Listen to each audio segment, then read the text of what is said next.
Good evening. Thanks very much for coming tonight. I'm Jessica Leno, and I'm the Interim Director of the Stanford King Center on Global Development. And as many of you know, the King Center is a joint venture between the Stanford Institute for Economic Policy Research, SIEPR, where we are right now, and the Stanford Institute for Innovation and Developing Economies, known as Stanford SEED, which is based at the Graduate School of Business.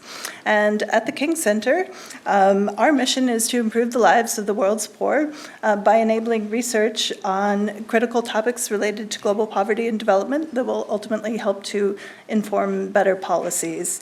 We support large-scale faculty initiatives, as well as emerging scholars from all 7 of Stanford's schools, and facilitate opportunities for Stanford students, both abroad and on campus. And we convene stakeholders from across campus and engage with policymakers and thought leaders from the public and private sectors. And we're very happy that you were able to join us for tonight's King Series Speaker Series event. This series features talks by distinguished scholars and leaders and policymakers with the goal of fostering discussion about the successes and challenges in global development and poverty alleviation. And tonight we're very thrilled to welcome Matthew Bannick. Matt is the former managing partner of the Omidyar Network, where he led all aspects of operations and strategy. And under his leadership, Omidyar Network invested more than $1.2 billion in early-stage for-profit and social ventures, impacting tens of millions of lives and helping to build the impact investing sector. Matt also previously served as president of eBay International and as president of PayPal, in addition to a number of other roles within eBay. He also served on a number of boards, including currently on Stanford SEED, and he teaches a course on new business models in emerging markets at the Graduate School of Business. And I also wanted to introduce Ken Singleton, who will be moderating our discussion tonight. Ken is the Adams Distinguished Professor of Management, now emeritus, at the Graduate School of Business. He's published widely on financial risks and their impacts on economic decision-making, and he's currently exploring innovative ways of building the financial capabilities of households and small businesses. Ken is the president of the American Finance Association, an advisor to Stanford Angels and Entrepreneurs, and serves on the investment committee of the Stanford GSB Impact Fund that invests in early-stage socially impactful companies. I'm very much looking forward to this discussion tonight, and please join me in welcoming our distinguished guests. Thank you for that introduction. Okay, so I think we got an hour, or maybe it's 52 minutes, but whatever. And what I want to do is talk a little bit about the Omidyar Network and our work in the realm of impact investing, and then leave a lot of time for a little bit of conversation with Ken, and then open it up for Q&A. Now, just so I can gauge the audience a little bit, who here is familiar with the term impact investing? Show of hands. Oh boy, who's not so familiar? Oh, okay, 1 or 2. So pretty knowledgeable group here. So for those who aren't, impact investing is essentially investing for a positive social impact alongside a financial return. Now, one of the big discussions in the realm of impact investing is whether there's a trade-off between financial returns and social impact. And I suspect many people here have been to these conferences where one of the conversations is, hey, is there a trade-off, yes or no? And you have some people arguing vociferously yes, and others no, and you get yes, no, yes, no. And sometimes those kinds of yes-no conversations shed very little light. At the Omidyar Network, our approach to answer that question was to the question of, is there a trade-off between financial returns and social impact? It depends. And because we had the ability to offer both grants and investments across a continuum of returns, we were forced to really think very clearly about under what conditions one might be willing to sacrifice some financial return in service to social impact. And because we had to work through that issue, that forced us to actually develop a framework to think about it. And to think specifically, again, under what conditions you might subsidize an investment to the service of social impact. So what I'll walk through in the next few slides after a brief introduction or background about the Omidyar Network is a framework that we developed and how it then informed our investment decisions. And I'll kind of illustrate the framework by talking about a few specific investments and how they fit into that framework and how they're performing.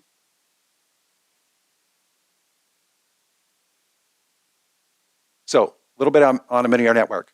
So we call ourselves a philanthropic investment or a philanthropic venture capital firm. We invest early stage in organizations, both for-profit and not-for-profit, that we thought had the potential to scale up and to have massive social impact. We deployed a flexible capital approach. By that I mean we could invest both in grants and for-profit investments. Now you see more and more of this, more and more philanthropists having LLCs that enable them to do investments. We actually had it even at the investment professional level. That is, each individual investment professional could do grants or could do investments. And that enabled them to think broadly about what the problem is you're trying to solve and then deploy the right kind of capital, right? If you only have grant capital, every problem thinks it needs a grant. If you only do investments, you only do investments. That's how you think about the problem. But our flexible capital approach enabled us to take the wider view of an entire sector and think about how can we move this entire sector forward rather than just an individual firm or organization. We invested $1.3 billion over the last 10 or 15 years, pretty equally split there between for-profit and not-for-profit. We developed 6 vertical initiatives: education, financial inclusion, emerging technology, governance and citizen engagement, property rights, which is basically land rights for landless agricultural people in emerging markets. And we did a lot of work in India. We have a couple dozen staff in India. Now, a little bit of history for a moment. When I joined Omidyar Network, we were doing about $40 million a year in grants. We built that up to grants and investments. We built that up to about $250 million a year in these initiatives. Each of these initiatives became really was doing excellent work and very well led, and in some cases bigger than the original Omidyar Network. So we actually spun them out as independent entities. You know, Pierre Omidyar, who's the founder of eBay, and he and his wife Pam founded the Omidyar Network, have this fundamental belief that small, nimble teams will take greater risks, be more accountable, will ultimately have bigger impact. So all of these now have become independent entities. So when I talk about Omidyar Network and the framework we use, that's the framework that each of these initiatives use, and now they are thriving independently. We did 2/3 of our work in emerging markets, 1/3 in the US, very active in Latin America, Africa, and in particular, India. And that's sort of the quick background on the Omidyar Network. Now, to our framework. So, as we thought about the fact that we had grants and we had investments, we then had to discuss under what conditions we would deploy grant capital, investment capital, which actually became reasonably straightforward because of the organization type. You have a business or you have a not-for-profit. The trick was really in determining how do we think about this relationship between returns and impact. When I initially joined the Omidyar Network, Pierre was quite adamant that we would only invest in companies that would generate not only great social impact. So every organization we invested in, the first screen was, is this organization delivering a product or service that does good in the world, right? So that's the first screen. But Pierre had a strong point of view that he did not want to invest in any companies that were not going to generate a risk-adjusted return. And the rationale was, if it's not going to generate a nice return, then maybe you're subsidizing something that maybe you're actually creating distortion in a marketplace. And maybe if you begin to say you can sacrifice financial return, maybe that invites sloppy investing, right? When you're saying risk-adjusted return, you're stepping up to a return, and then you begin to dial it back, does that invite sloppy investing? And so Pierre and I had a conversation. I said, while those things may be true, it's also true that there are a lot of situations under which you might consider lower returns for very specific reasons. And we, I think, could develop the discipline to make sure that we understood and committed to the kinds of impact that would enable us or make us feel comfortable in investing in companies that had less than a risk-adjusted return. Now, so this is the framework we developed. There are three areas, A's, B's, and C's, three categories. A investments were the investments where we thought we would get risk-adjusted returns. We actually like to invest in companies that are going to generate risk-adjusted returns and are having great social impact. And it's not because we want those returns per se, because we're just going to recycle those funds back in additional investments to do social good. But the reality we feel is that when you invest in a company that's generating strong returns, and that company has a product or service that's delivering social impact, your impact scales with the company. If it has greater returns, it's going to be able to generate the retained earnings, and it's going to be able to attract additional capital and really scale up. So that's why we like these commercial investments, we're calling them, the risk-adjusted returns investments. Within that group, we broke down the A's to A1s and A2s. A1s were investments where we thought we were going to get risk-adjusted returns, and there were other commercial co-investors, typically VCs. And that was sort of a validation that, hey, this is probably a good investment, although not always, because others are also interested in it. The criticism of a lot of the investments that you might make where there are other co-investors is that impact investors may say, well, what's new there, right? If this is a company that's going to get investment anyway, why should you as an impact investor go there? Because there's nothing incremental in your participation. And I think, well, one of the reasons we did that is we actually thought that we could bring value even to the A1 investments from an impact perspective for a couple reasons. First of all, we're early stage investors, and if you're venture capitalists, if you take a seat on the board, you should be able to add value. And also because we had a lens that was focused on impact, we actually were able to shape the conversation within those companies on critical issues such as mission drift, making sure that the company stays true to its mission of social impact. Now, the second category here too is the A2s. These are investments that we made where we felt we would get risk-adjusted returns, but there were no other commercial investors who felt the same way. And typically, this was because we were engaging or we were active in markets where there's not a thriving VC community. So Africa is a great example. Many countries in Southeast Asia. You're not going to find a lot of early stage investors, so you actually have to go in yourself and have the confidence that you can get decent returns.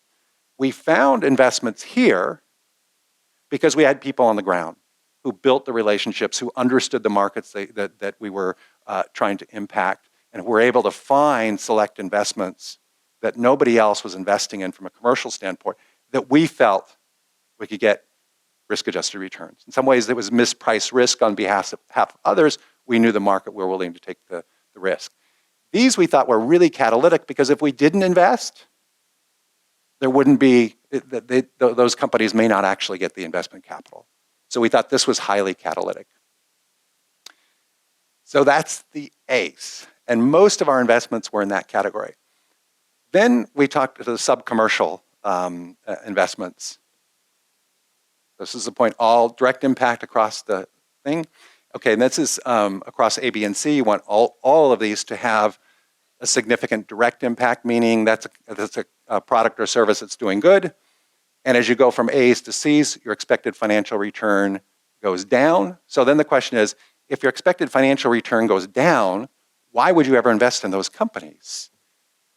And we would invest in those companies if we felt that those companies would have what we call a market impact. Now, the B1s and B2s, the B1s are investments with positive absolute returns, although not risk adjusted, and B2s are just capital preservation, so low single digits. So then the question becomes, okay, you are willing to invest below market rate returns when there's this thing called market impact, when the impact it goes beyond just the impact that a product or service is having on an individual. So what then do you mean by market impact? So we said there are three reasons, there are three ways that an organization can have what we're calling market impact. One way is that it could pioneer a new model for a new market. So the example I have here is D-Light. Anybody heard of D-Light here? Should be a bunch, because there's a strong Stanford association here. D-Light was a pioneer in fact, I think they emerged from the Design for Extreme Affordability course here many years ago. And they start out with solar lanterns, low-cost solar lanterns. And now their most significant product is home solar systems. A lot of people still use kerosene to light the the hot and rural areas in Africa and India, they'll install a home solar system, and the customer can pay it off over a couple years at a daily price lower than the price of kerosene, which is what they typically use. Now, D-Light from a business model perspective is incredibly capital intensive. High inventories, high receivables, you've got product development costs, you've got inventory obsolescence issues. So we said, geez, this is a tough, you've got financing issues because you put the solar systems up before you begin to get the money back. So tough business model. We invested because we saw the huge impact that they could have, and we were less concerned about the financial return because we thought this was a critical market to develop on behalf of the poor. And so it's been a remarkable success, actually. They've demonstrated the viability of the market. In demonstrating the viability of the market, 2 or 3 competitors have come in, which is really healthy for the marketplace. You have more innovation, cost drives downward. And D-Light now recently announced they've now impacted more than 100 million people with their products. Pretty incredible. So that's an example of, hey, it was a below market return investment we felt going in, but geez, if they could really kickstart this market, wouldn't it be fabulous from an impact perspective? Which is why we exist as a philanthropic investment firm. So another example, or another type of market impact, is providing industry infrastructure. So a lot of times for a market to develop, there are pieces of infrastructure that any individual firm is not willing to pay for. So how do you get those things funded? So for example, in the microfinance market, one of the challenges was that a lot of microfinance organizations were working in countries with currencies that weren't convertible. So they had really great difficulty raising funds, and if they raised dollar funds, they had to pay back when their local currency has been depreciated. Big challenge. So we funded an organization called MFX, which provides exotic currency hedging sort of at a bulk level, and then has microfinance partners. So MFX has now hedged over $2 billion of microfinance loans over the last 10 years. Arguably, much of that would not have happened, and that would not have had the impact on so many lives. And they've done that in 60 currencies and 100 clients. So our returns on MFX, 2%, 3% maybe. But again, we're happy we did it. And they weren't going to get grant funding, and they weren't going to get funding from impact investors who are looking for full boat returns. Not going to happen. So we were able to step in. The third example of what we call market impact is influencing policy. Okay, who's here heard of Bridge Academies? It's a lot of folks. It's a bit controversial in some sectors, in some segments, but what Bridge has done, they offer really high quality, low cost education for the base of the pyramid in Africa, parts of India. And when I say low cost, we're talking $100 tuition a year for a quality of education that's far superior to what what children in these countries can get. And in creating this model for effective low-cost private schools, of course, Bridge has run into a lot of resistance, particularly among the vested interests in the public school systems in the various countries. And so there's been a lot of blowback. But what it has also then done is really sparked a debate about what is the role of private education in lower income communities. And by the way, in a lot of poor countries, half the students are already in private schools. They're just inefficient mom and pops without high standards. So there's a really interesting debate here to be had about what is the role of private education. And more recently, in what Bridge is doing in Liberia, where they're running government schools at a lower cost and with better results. So a lot of really interesting policy conversations. So again, I'm not sure we're going to get a great financial return from Bridge, but huge social impact, huge social impact. So those are the 3 conditions. So the way this happened on the Meteor Network is if we had an investment professional who really felt that they wanted to do a deal and thought it was the product or service delivering high impact, high returns, great. If it was high impact but low returns, we'd say, okay, where are you going to generate the market impact? What are you going to commit to on the market impact front? And that's how we began to make decisions, and that's what made us feel more comfortable to do investments that had, shall we say, subsidized financing. Just quickly, because I want to get on to our conversation here, A couple other examples of the A's and the B's, okay? A1, market validated. Anybody familiar with Daily Hunt? So Daily Hunt is a popular aggregator of local language content in India. 14 languages now, 150 million daily users, scaling really well. We'll get a nice investment because of the lack of non-English language content in India over the last 5 years, significant social impact. A2 is this company in Indonesia called Rumah. And Rumah provides financial services and e-commerce for Indonesia. When we invest in Indonesia, no VC there, nobody is willing to take the risk on this. They've been quite successful, 1,200 people, 120,000 agents across Indonesia. It's a very fragmented geography, of course. 1.5 million members. And they were actually bought out, and they're now running the financial services market for Gojek, which is an e-commerce player. And that market that they're operating is valued at $9.5 billion. So again, an entity, company that probably wouldn't have existed if we hadn't taken that early on risk, and there were no commercial investors in there. Couple examples of B kinds of investments. Microinsure, anybody heard of microinsure here? So low-cost insurance in Africa. So this was an interesting one because it emerged from a grant we gave to a not-for-profit called Opportunity International, where they wanted to test new methods of insurance in Africa based on things like weather reports that are and based on using technology and mobile reporting rather than traditional ways of insurance. So it's using technology to radically reduce the price of insurance. And the key thing that they were able to do is bundle free insurance with mobile carrier plans.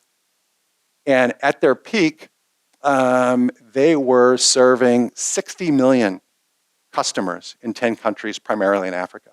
Think of that, 60 million customers who had insurance. Many times it was free because they got it bundled with the carriers who had incentive to have people commit to their service. 60 million people who previously did not have basic life insurance now had life insurance. And they also attracted significant investment from big insurance carriers. So now they've created a market, and now money is going to flow more readily in this market, so you can extend this and reach many more than the 60 million there. So microinsure, we're expecting positive returns, decent positive returns, but not risk adjusted. But again, happy to redo it because of the impact that it's having. Last one here is Suyo. One of the biggest predictors of poverty in emerging markets, and our friends from the King Center know this very well, is that people in rural areas don't actually own the land that they till. And if you can give them land ownership, it's a path out of poverty and also towards much greater dignity. And what Suyo is, they're in Colombia, and they've found a way to dramatically reduce the cost and complexity of people getting title to the land that they're tilling. So major poverty alleviation innovation. They've been losing money for a while, and we've invested in them because we thought of the social impact. They're about at break even. Not only are they doing great things in Colombia, but they're also pioneering a model for land rights that we think is applicable well beyond Colombia. And this is just a couple examples. We didn't talk much about grants, but we use this system, framework to think about grants as well. And we actually liked investing in organizations and not-for-profits that actually were largely sustainable. One of the big successes here was Donors Choose. I expect most people have heard of Donors Choose. So online funding of public school projects. They've now engaged more than 4.2 million people, providing almost $1 billion for 1.6 million projects impacting 39 million students. We were about the first folks in this organization, investing in this organization. We knew it would take 5 or 6 years for them to get to break even. They're now at break even, and they're having this impact at scale. Another example, or an example of a organization that probably is not very sustainable, open government partnership, because you're essentially funding an intergovernmental body to advance transparency on a global scale, which is, as we know these days, a little more challenging perhaps than it used to be. So, but we also do invest in organizations like that that have a lower level of sustainability. Anyway, so that's the overall framework of the A's, B's, and C's, keeping it elementary. And the key thing for us really was thinking very clearly about, okay, under what conditions are you willing to sacrifice financial returns in service to a broader social impact? And the interesting thing is if we were just doing investments or just doing grants, we would not have had that kind of tension. And we would not have had, I think, some of the insights that we had here. And I'll close with one final story that kind of demonstrates how even in a many-hour network, even with this framework, we really struggled about how to think about impact as a philanthropist who was also an investor. So one of my colleagues came to our investment committee once, and she said, I have this fabulous organization. They're doing great things from a social impact perspective, but they're only going to get a like 2 to 4% IRR. And everybody in the investment committee was, you know, why would we do that? We have to think through the reasons, market level impact, and we were going towards declining this investment. And she said, well, let me ask you this. What if I told you this was a 100% sustainable not-for-profit? And someone said, oh, that would be great. We need more of those 100% sustainable not-for-profits. So even for us, these are really tricky questions, but it's that flexibility. And one of the things that encourages me about where philanthropy is going in some circles is people are now open to for-profit investments as a vehicle for positive social change, as well as grants. And I'm just hopeful that as they do that, they don't slip into the binary thinking you've got to get risk-adjusted returns in order to be a good impact investor. So with that, I think I've covered, I'll skip the lessons learned for the moment so that we can get to our conversation.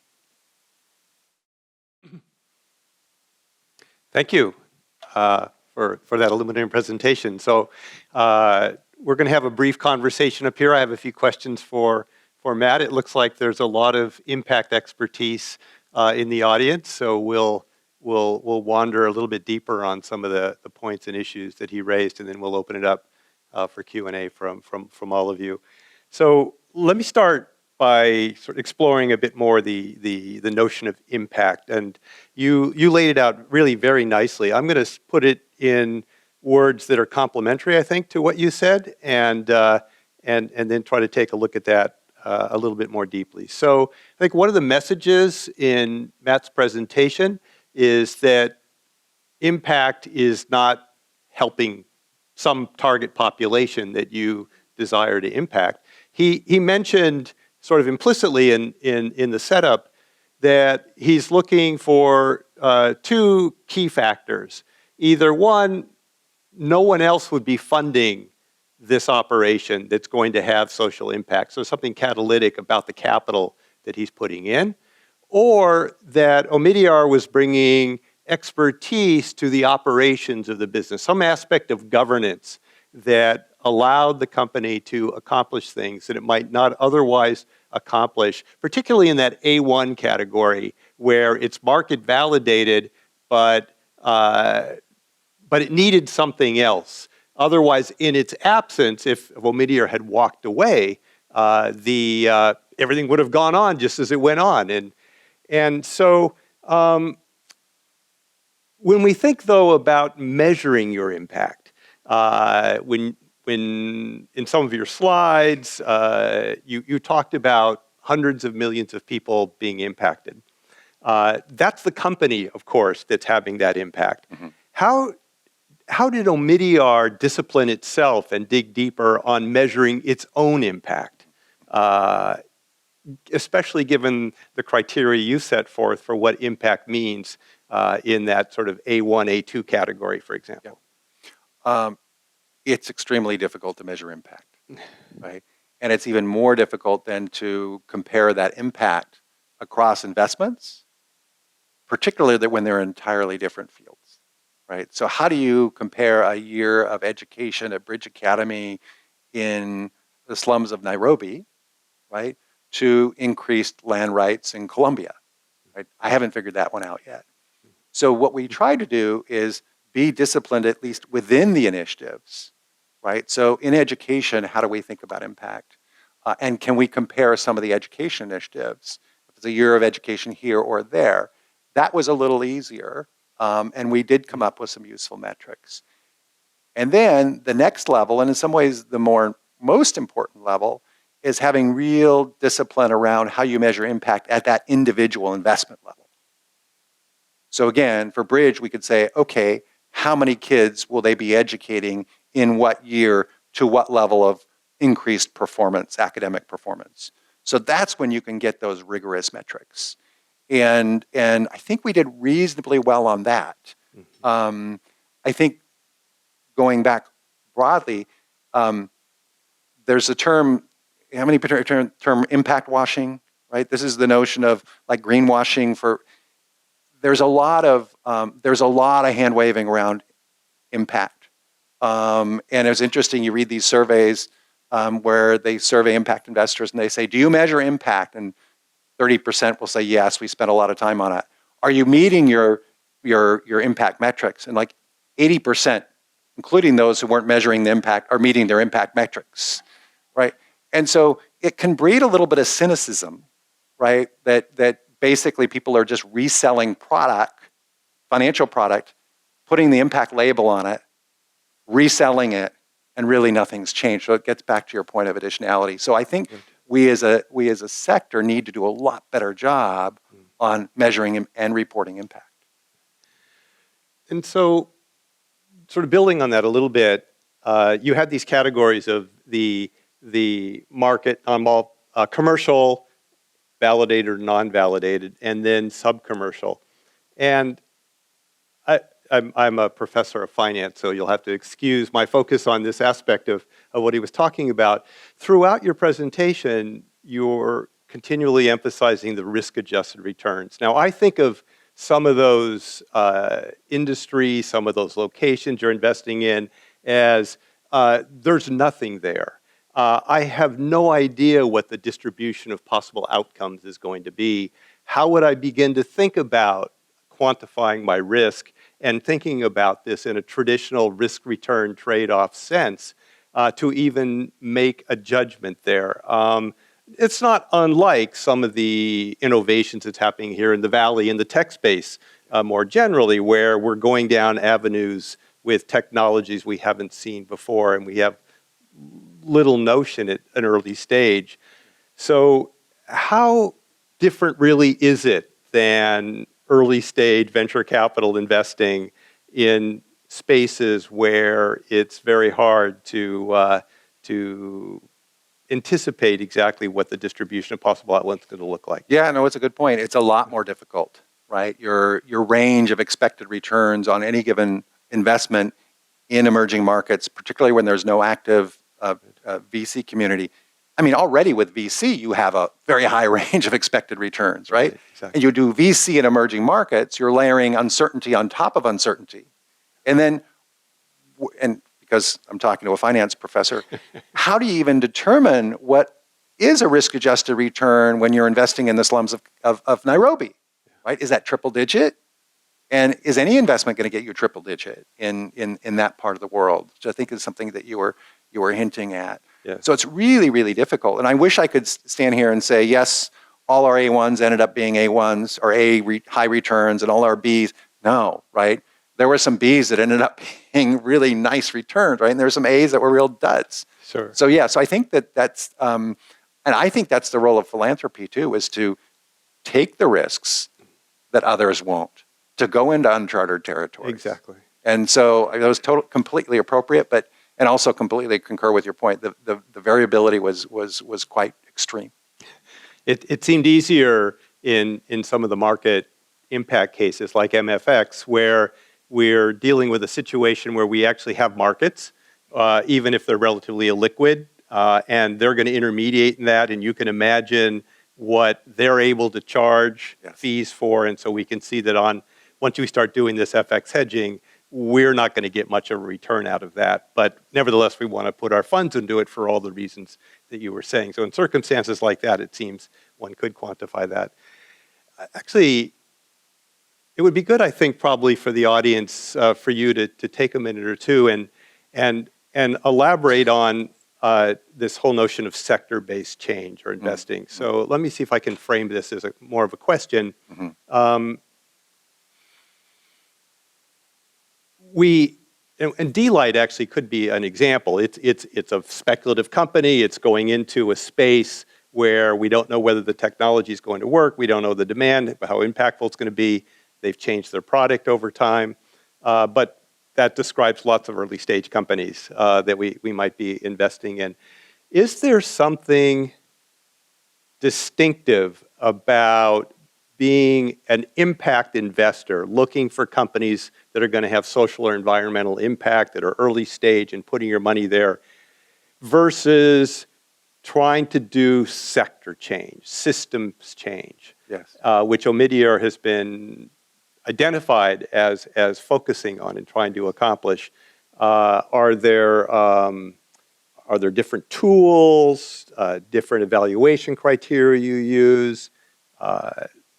Could you say more Absolutely. about that? Yeah. So let me try and illustrate with an example. So our financial inclusion team, which you're familiar with, now they're spun out as Flourish.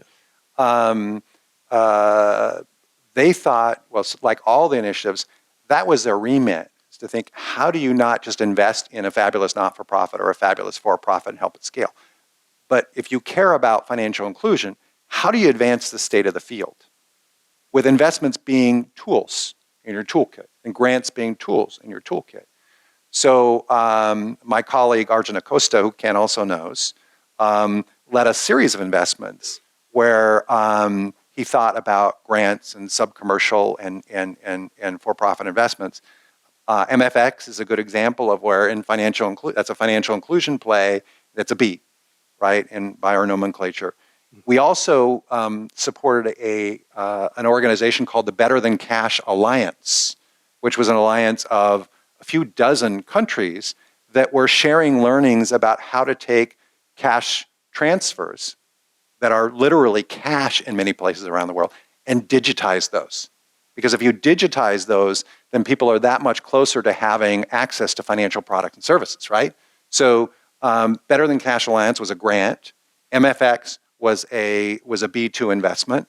Ruma started out as a financial inclusion play, so A2, right? And then Arjuna also was conscious of publishing our learnings, right? Sharing with the field. What are we seeing? What's working? What's not working? And so all of that.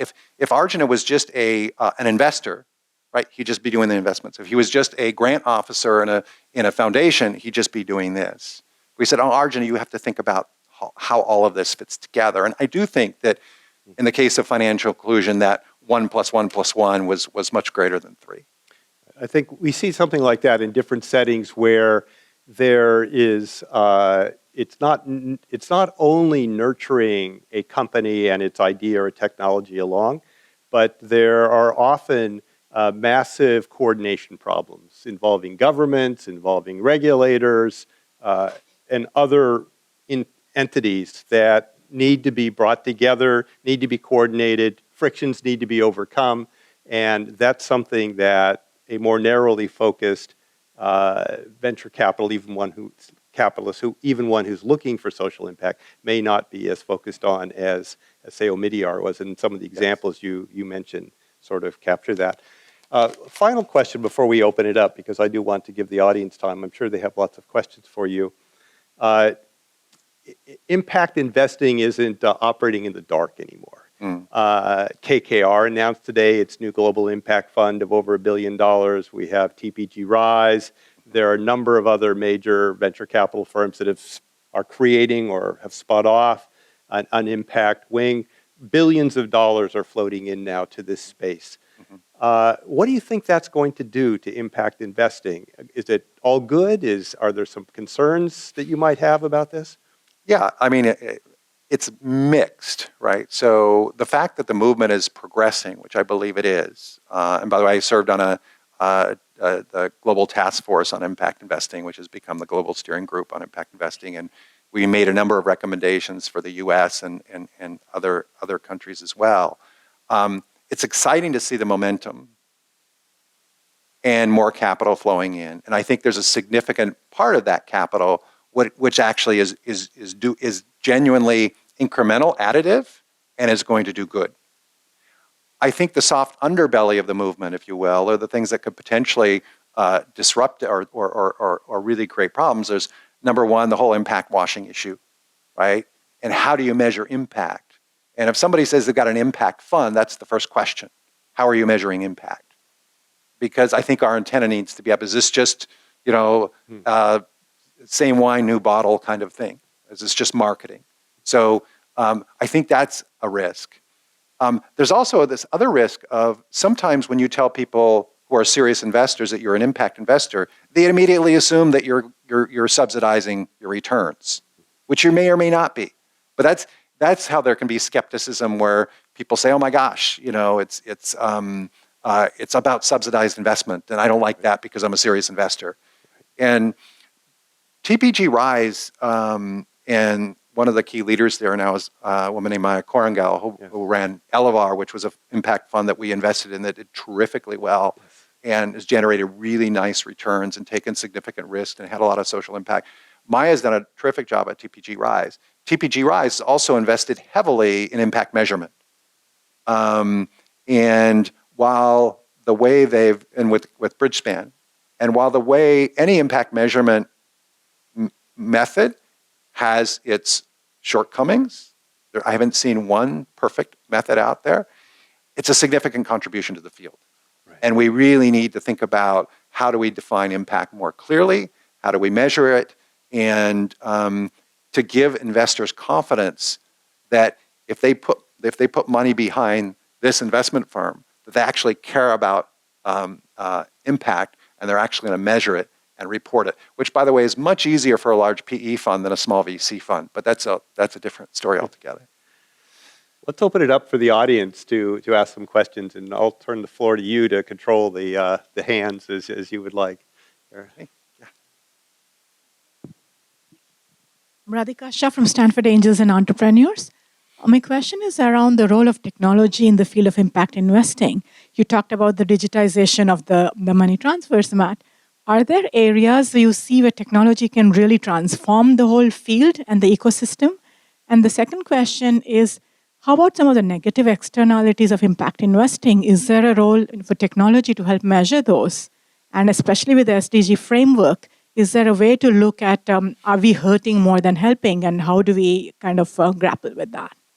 Yeah, I think technology plays a huge role. I remember my early conversations with Pierre, I said we should be investing most of our capital in emerging markets because a dollar goes further in a poor country than it goes in a rich country in terms of impact.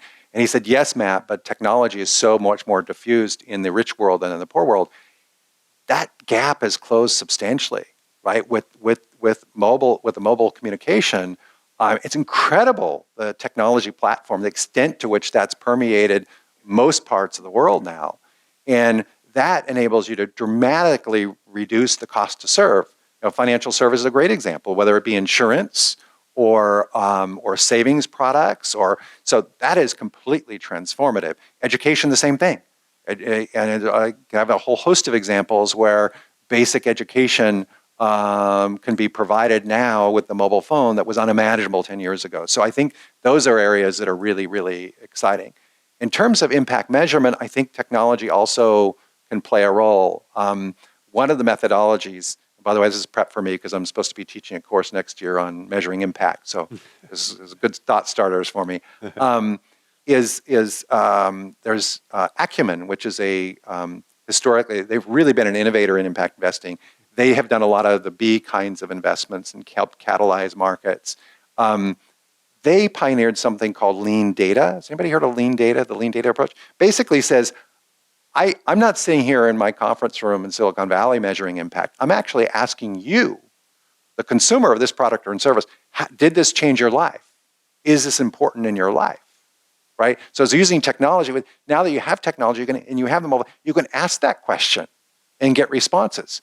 So when we did this, because we use lean data to do our own impact evaluations, we had a number of circumstances where we internally said the impact of this product or service is X or Y, and then we did lean data, and we said, oh my gosh, that's not how the consumer's seeing it. So it's a bit arrogant if you think about it that we sit in a conference room and presuppose what the impact is on somebody's life. Why not ask them?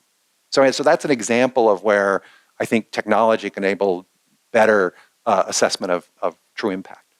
So thanks so much, Matt. I always love to hear you speak, and because you're always so great about laying out the framework, and that in itself is a great contribution to the field in this emerging field. In the interest of sort of pushing a little further on that, in the examples you gave of commercial A1 investments, you talked about the role that you can play from a governance perspective in ensuring the absence of mission drift. Mm-hmm. And in the interest of kind of getting more traction on that idea, the thing that inevitably happens in a board setting, in a governance setting, is that questions arise before the board where there's a trade-off to be made between an extra dollar of profitability and an extra quantum of social impact. Yeah. And the real question is, you don't want to be religiously focused on social outcomes, because producing more financial return allows you to buy more social outcomes. Yes. So the real question is, how do you think about developing an appropriate marginal rate of substitution for the sacrifice of financial return to produce more social outcomes, so that you can be sure to give the right governance direction to the folks running the firm? Great question. I'm not sure there's a framework for that one yet. I've been in those conversations, the exact conversations you described, right? Where I'm on the board and a decision comes up on something such as pricing, right? And it's like, okay, should we raise prices to drive towards profitability sooner and generate higher returns? Oh, but if we raise prices, are we no longer serving the market that we're trying to serve? Oh, but if we raise prices, then we'll generate the capital so that we can ultimately serve that market, right? So round and round you go. And my experience is where you sit is where you stand. So a lot of the commercial VCs would opt towards the get profitable sooner. And that's the incentive, because they've got to fund. They've got to get in, make their investment. They got to get out. They got to return to their GPs, right? So that's the imperative. And those are really tough conversations. And the reality is that if there are primarily commercial VCs on the board who are investing purely for commercial reasons, that tends to be where they're going to drive the conversation. If you have a board that has a different composition, you have a different conversation.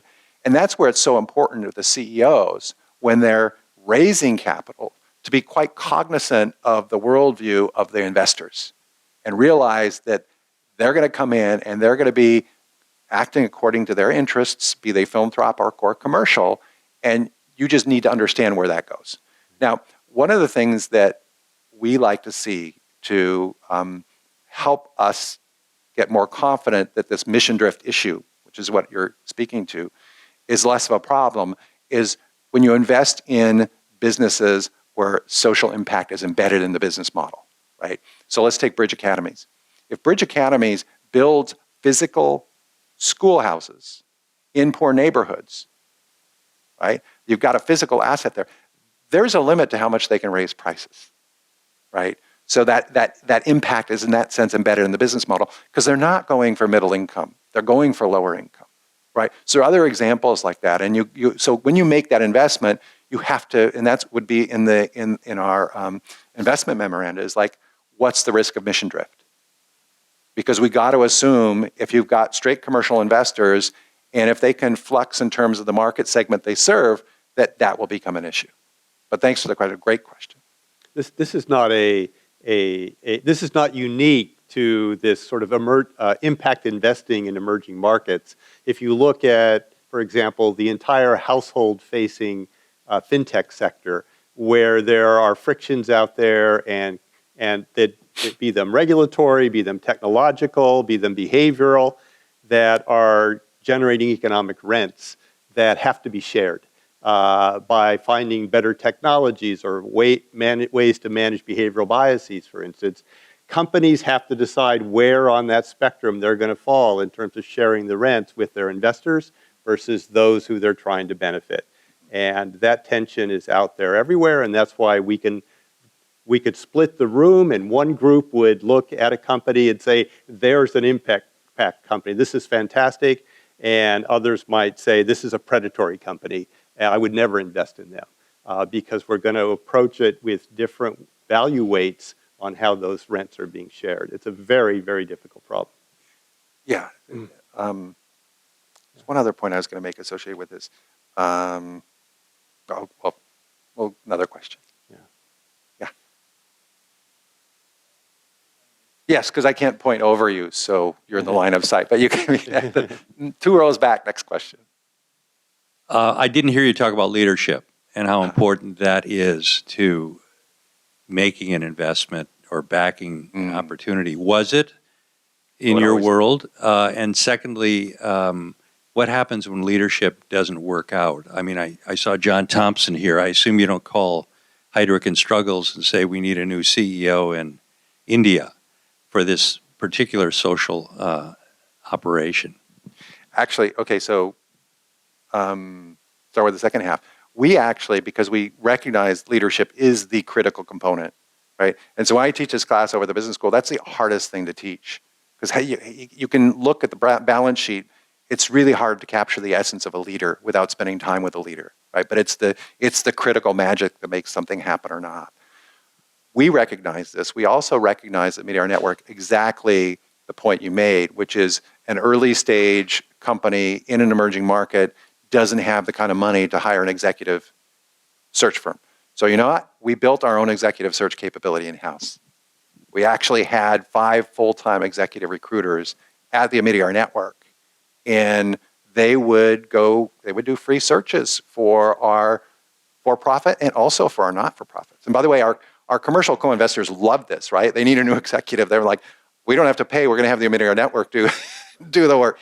And we hired top-flight executive recruiters. These are people who could be working at Heidrick and Struggles if they wanted to. So we felt that leadership was so important that we were going to subsidize leadership, both on the for-profit and the not-for-profit. And did you ever invest in something knowing that you'd have to go find a CEO for it? Or did a leader always come with the idea? Or Usually a leader came with the idea, and also in countries where you did not, it took us a while, for example, in India to really understand the market, even though we had local India staff. It takes a while to build a set of relationships and the initiatives that you're working in and to understand who are the real leaders and understand the informal reputation and all those sorts of things. So you really need to be in market to kind of have the feel for those things. We do see, though, it's a really good question and point. We do see impact initiatives that turn this around. There's a beautiful idea, perhaps developed by some scientists, for example, where no one presupposes that they have the leadership skills to take this forward on a business dimension. And then the investors will work with the founders, if you would like, to build a management team around them and then launch concurrently with them. So some do follow this other model where, because the idea and, of course, ultimately the demand has to be there, even though you may not have the managerial skills in place. So I promised the question back 2 more rows. Thank you. Lisa Jones, and I'm involved in impact investing, both with SV2. There's a whole contingent here, and we do grandstand impact investments, so we have wrestled with this, as well as some personal. And so first of all, on the returns continuum, someone from Omidyar was good enough to come out and talk with us about that a couple of years ago. And so you should know that that model has definitely impacted how we do our impact investing. But I wanted to ask you specifically about the A1 and A2 categories, and specifically the market validation concept in A1, because that kind of presumes that markets are efficient and also unbiased. And so I'm curious as to what you think about some of the impact funds that are starting to come out that are trying to target the overlooked entrepreneurs who there may not be market validation, but not for the reasons that some other entrepreneurs may not have market validation, that they may be overlooked because of bias. And so I'm curious as to what you think about that as a thesis for impact investment. Well, you make several really good points in addition to the question. Yeah, I mean, when you're looking at it, let's take Africa for a moment. We did a lot of it in South Africa, Kenya, Nigeria. There are amazing entrepreneurs there that frequently don't get funded, not because they don't have a fabulous idea, but because they don't speak the language, they don't have the buzzwords that you hear in Silicon Valley. And so the idea can be fabulous, but they present differently. And it's because our bias as investors, we don't see it. Because they're talking differently about a particular issue, we make presumptions that maybe they don't know this or that issue. So that's a huge challenge. And we were investing in one organization that was trying to promote entrepreneurship or more VC-oriented for-profit entrepreneurs in Africa. But it's something you really have to pay attention to. So I wish I could tell you we cracked that. We didn't, but doing that is really important. And I think that's where the work Seed has done is so important, is investing in these entrepreneurs. So absolutely, there's a bias, and we're doing our best to overcome it, but we're still very early days. Although as I finish that, I'm not sure I was fully responsive to your question. Yes. No, it's true. So as an aside, one of the things, so I teach this this class here, and most of the case studies are for-profit. There are a few not-for-profit, and I rely upon cases that are already written. It's really hard to find cases written about female entrepreneurs, right? And it's a very low percentage of the total amount of cases written. So, I mean, there's bias, I think, embedded in multiple points. By the way, I have a great case about a female entrepreneur who opened a chain of affordable dental clinics in Brazil that I'm introducing to my class this year. But we have to work actively to overcome those biases, or it just doesn't happen. There and then here. I'm sorry, I'm kind of ignoring anybody over here. This will be relatively quick follow-on. So this dental enterprise that you talked about, how does exit strategy play into your decision to invest, and the liquidity of these investments? For us, it is important in proving the model, demonstrating that you can invest in some of these companies, particularly in emerging markets, and get a return, and therefore prove the model. We did not have the liquidity imperative that VCs have, right, where they need to get out after a certain number of years. So we have investments on our books that we've had 10 years, 12 years, 14 years. The VC wouldn't deal with that, right? So our capital can be fairly patient. And also in a lot of the markets, in emerging markets, you don't have, from a market development perspective, you have the S curve. It's a lazy S curve. The S it takes a while to develop, and you need to have a little bit more patient capital. And so, kind of follow on, have you considered other ways of getting a return, such as revenue sharing or profit sharing? Oh gosh, I had less than fabulous experiences in my eBay days on profit sharing valuations. So those are really good options, but they're not for they're bold options, shall we say. And particularly, again, in environments where the transparency is not always the same as we expect here in the Valley, it's even more challenging. So I got to go over here. Did I commit to another question over here? Yes. Okay. Can we take these two more? Two more questions. Okay. Yes, then we'll have to call it. Yes. So go first and you second. Oh, great. Thanks. Marshall Burke. I'm on the faculty here. I guess related to the question about exit, do you ever get out because you find something is not having the impact that you thought it was?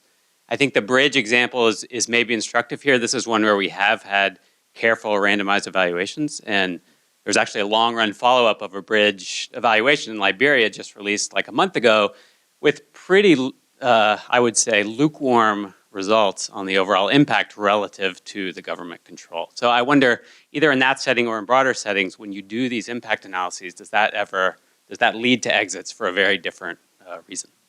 Yeah, and yes, and frequently if they're not meeting their impact objectives, they're not meeting their financial objectives, right? Because remember, going in, we want impact to be part of the model. So frequently they're not meeting the objectives, they're not meeting the financial objectives, and then you exit. In an example like Bridge, so I may have a slightly different interpretation of the numbers, particularly with Liberia. I think the challenge with Bridge and Liberia was more their cost structure than the impact. If we feel that, I'm trying to think if there are specific examples as I'm making this comment, if there has been substantial mission drift, then yeah, we wouldn't necessarily participate in the next round. Right, so it more comes in that form. So if you're getting financial returns but not impact because you're pursuing the price increase, right? Then we can not invest in the next round or sell our shares, and that's what we would typically do. Although I'm having a hard time thinking of specific examples, but yeah, if you're not meeting your impact, it's usually because you're not meeting your financial objectives. If there's mission drift, absolutely we wouldn't participate in the next round. Yeah, okay, but without spending, so in Bridge, if you look Kenya, the impact actually is quite significant in terms of the pass rates for high school, and I think their RCT is probably complete there now. And in Bridge 2, you have to look at, is that a useful conversation to be having for the government to be a part of that conversation in Liberia to have yet another data point. Oh, and this is what this is actually the other point I was going to make. The difference, one of the differences between how we think about investing as a philanthropist and how a venture capital firm would think about investing is we actually would welcome competition, right? So it's really interesting because I was on the board of Bridge, and like part of me is saying we don't want, we want to be the sole provider in Liberia, right? And that's the commercial instinct. The other part of me is saying, yeah, there should be 4 or 5 in there.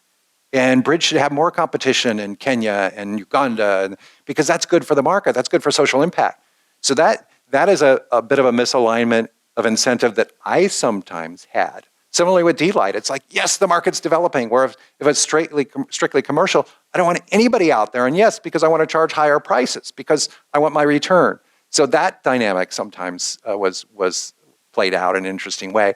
And in that case, as a board member, I had the fiduciary responsibility to first take care of the firm we invested in, and the little rooting about competitors had to be in the back of my mind. I couldn't have that explicitly play out in my decisions as a board member. Yeah, interesting. Last question. Deal flow for the A1 category. Do the entrepreneurs always come to you day one believing the social mission is the reason why they're doing it? Because if it is market validated, they have any number of other choices in the market, Yes, right? yes. And just wondering how strong is that deal flow compared to other sectors, and so why wouldn't they go to any number of other companies? We've absolutely invested in companies where the CEO impacts an afterthought. And we've invested in companies where it's front and center. If it's an afterthought, then you know which way the mission drift in question is going to go. You need to understand that going in. But if it's a product or service, you think, man, this is going to have fabulous social impact, and we can help shape it, and we can help them become more successful, then yeah, we would consider doing that. I'm afraid we're going to have to end it there. Let's again thank Matt for a wonderful, stimulating discussion.